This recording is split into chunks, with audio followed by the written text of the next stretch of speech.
In this tutorial, I'll show you how to empty Google Drive trash and bin. By the end, you'll permanently clear all files from the trash, also called bin, so they no longer take up storage space in your Google Drive. First, open Google Drive. If you're on a computer, go to Google Drive in your web browser. If you're on a phone or tablet, open the Google Drive app. You should see your files and folders on the main screen. Next, look to the left side menu. Click Trash, or it may be labeled Bin depending on your region. This opens the trash/bin view, which lists everything you previously deleted but haven't removed permanently yet.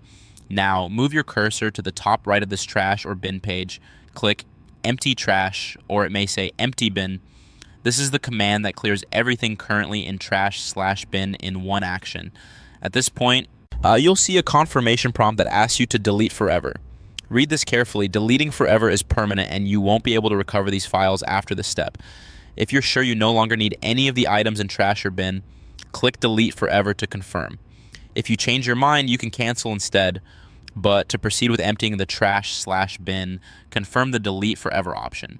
Once that's done, Google Drive will remove all items from trash or bin. You'll see the list clear out, and the page will either be empty or show a message indicating there are no items in trash/bin. That means your Google Drive trash has been successfully emptied, and the storage space used by those deleted files is now freed up. Your Google Drive trash/bin is now completely empty and the change is active. As such, for more step-by-step tutorials like this, subscribe and check out the other guides available on the channel.